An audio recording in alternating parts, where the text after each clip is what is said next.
Sudan'da son dönemlerde dünyanın birçok noktasında krizler yaşanıyor ama Sudan'da biraz kenarda kalmış, az gündemimize gelen çok büyük bir krizle karşı karşıyayız.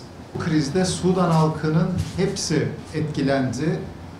Milyonlarca insan yerinden edildi.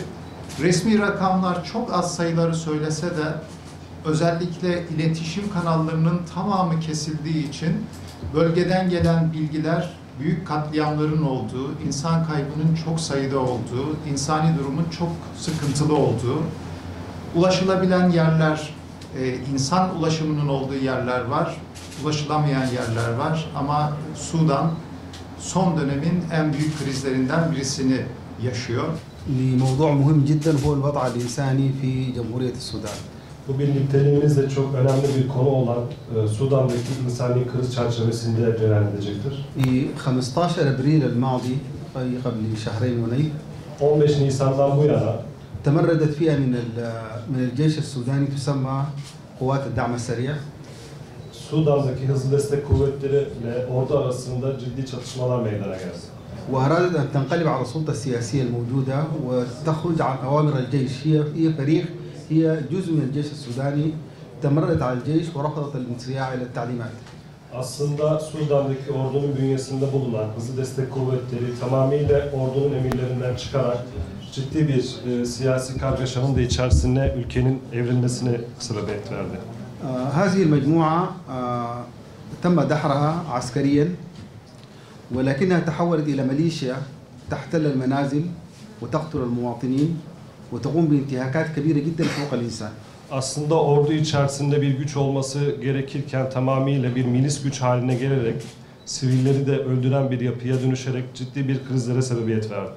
لتعرفوا الواقع في السودان الخرطوم مدينة آمنة جدا لم تشهد أي حرب منذ أكثر من قرن من الزمان.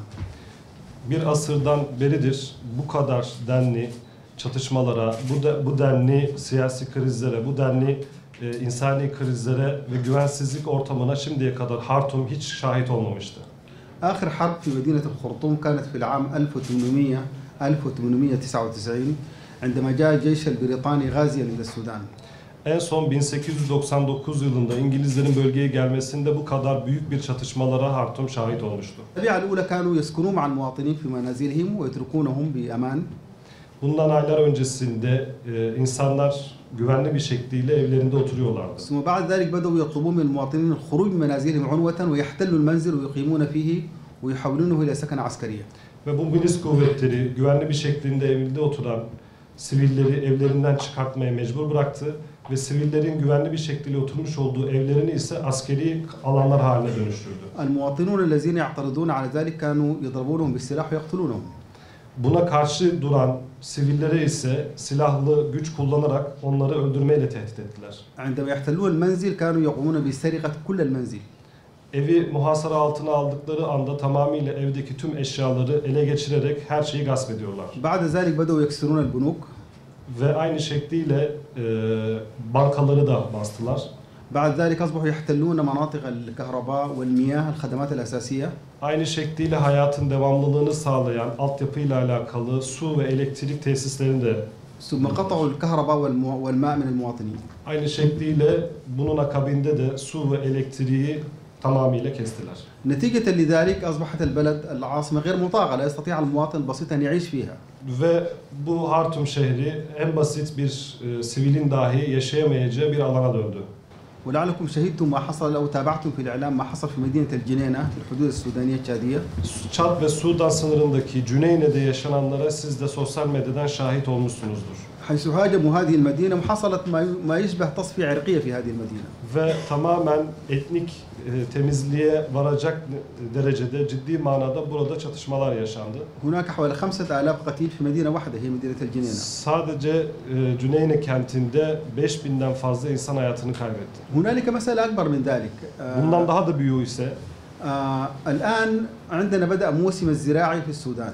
Şu an itibariyle bizler Sudan'da ekim zamanında bulunuyoruz. ولأنه لا يوجد أمن. Fakat emniyet yok. ولا يوجد وقود. Aynı şekliyle yakıt yok. سيفشل الموسم الزراعي هذه السنة. Ve bu ekim zamanı, bu ziraat dönemini kaçıracağız maalesef. السودان كان ينتج ما يكفيه من الغذاء. Sudan kendine yeterli seviyede gıdasını kendisi ekebiliyor. الآن ستكون هناك مشكلة في الغذاء في العام القادم أيضا. Fakat önümüzdeki sene bu yıl itibariyle herhangi bir ekim olmayacağı için ciddi bir kriz daha gelecek. لذلك الوضع في السودان الإنساني يحتاج إلى حركة كبيرة جدا من المجتمع الدولي ومن المجتمع في البلدان كلها المهتمة مثل تركيا بهذه القضية. Uluslararası tüm tarafların bu sürece, bu yaşanan Sudan'daki büyük bir krize karşın çok ciddi manada harekete geçmesi gerekmekte. Özellikle yine aynı şekilde Türkiye'nin de bu insani krize karşı müdahaleye geçmesi gerekmekte. Şimdi Sudan'da bu kriz olduğu zaman önümüze bir tablo çıktı. Biz buna alışık bir kurumuz. Bu tablo neydi? Orta Doğu'yu nasıl Suriye ile kaos haline getirdilerse, bütün dünya bu savaş ister birilerinin etkisiyle, ister içerideki bir kıvılcımla başlasın, dünyanın 150 ülkesi Suriye'ye müdahale etti. Ne işiniz var sizin orada? Şimdi de Sudan'a müdahale edecekler. Sudan'ı Suriyelileştirecekler. Yani Afrika'da bir Suriyelileştirme modeli ortaya çıkacak. Ve hedefleri bu savaşı çevre ülkelere de yaymak. Çevre ülkeler sanki Suriye'den ders almamışlar gibi heyecanla buradaki çıktılarına bakıyorlar. Bu savaştan ben ne elde edebilirim? Hiçbir savaştan hiç kimse hiçbir şey elde etmez. Herkes sadece halkını öldürtür. Şimdi Sudan'da bu krizler olunca insani yardım teşkilatlarını şöyle bir gözlemledik. İnsani yardım teşkilatlarının harekete geçmesi gerektiğine inandık. Fakat dünyada bir söylem gelişti.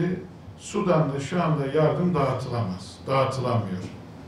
Riskler var, yollar sıkıntılı. İşte o bölgeye giderken önünüzü kimin keseceği belli olmayan eşkıyalar var. Peki Birleşmiş Milletler neden kuruldu? İslam İşbirliği Teşkilatı'nın insani yardım organizasyonu neden var? Sivil toplum kuruluşları niçin harekette?